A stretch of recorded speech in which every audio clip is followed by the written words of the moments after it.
ભરૂચ જિલ્લામાં આગામી શ્રીજી મહોત્સવને લઈને ભારે ઉત્સાહ જોવા મળી રહ્યો છે।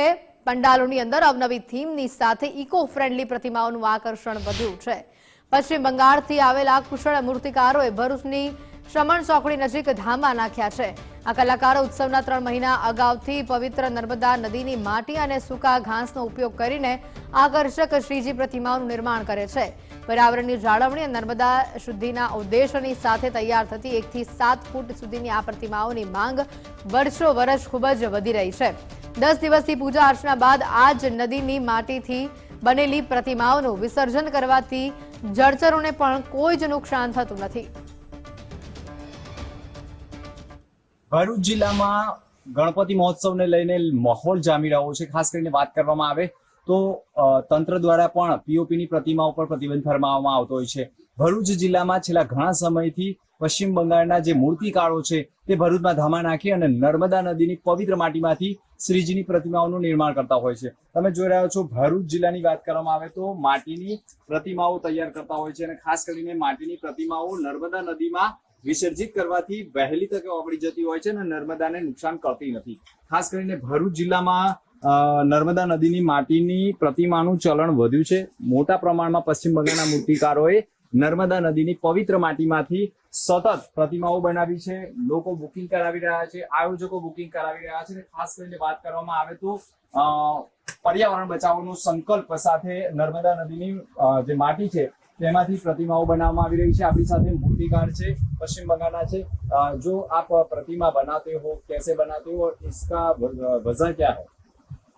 मेरा नाम रविंद्रनाथ पाल। नमस्ते, मेरा नाम रविंद्रनाथ पाल। मैं वेस्ट बंगाल कलकत्ता का यहाँ मूर्ति बनाने के लिए आया। यहाँ गणपति मूर्ति 10 से 15 साल से बनाना चालू था।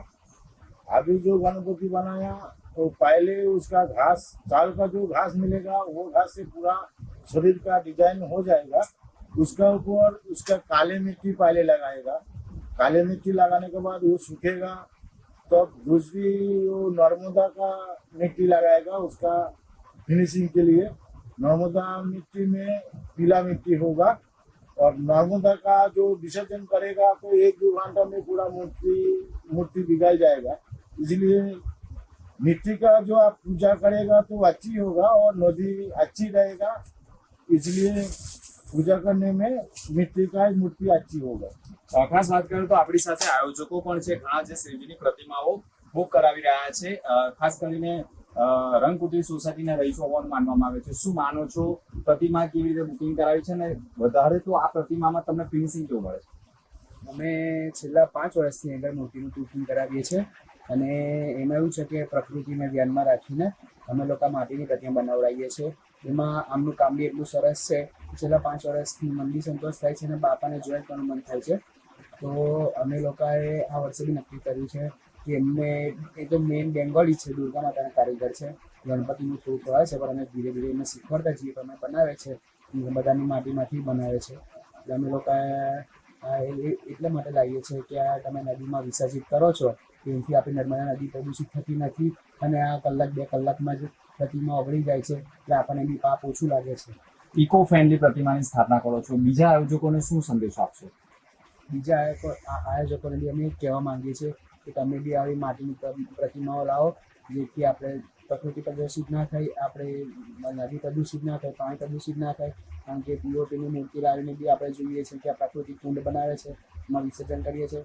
પછી આપણે જોઈએ છીએ બધું પત્યા પછી બી લોકો કેવી રીતના મૂર્તિને ફેંકી દે છે અને તોડી, એનાથી આપણી આસ્થા દુભાય છે અને પાપ બી લાગે છે। તો આપણે માટીની મૂર્તિ લાવવાનો આગ્રહ કરીએ જેનાથી આપણને પાપ બી ના લાગે અને મૂર્તિ સાથે વિસર્જિત થાય અને આપણને પુણ્ય મળે।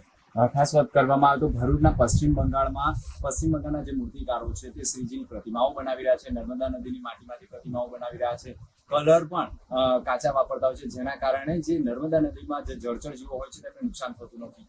મોટા પ્રમાણમાં ભરૂચ જિલ્લામાં ઇકો ફ્રેન્ડલી પ્રતિમાઓનું ચલણ વધ્યું છે અને આયોજકો પણ અન્ય આયોજકોને પ્રેરણા આપી રહ્યા છે કે નર્મદા નદીની માટીમાંથી તૈયાર થતી પ્રતિમાઓની સ્થાપના કરવાની આગ્રહ રાખી રહ્યા છે અને ખાસ કરીને પર્યાવરણ બચાવવાનો સંદેશો આપી રહ્યા છે। મનોજ કંબાતા સાથે દિનેશ મકવાણા, ગુજરાત ફર્સ્ટ।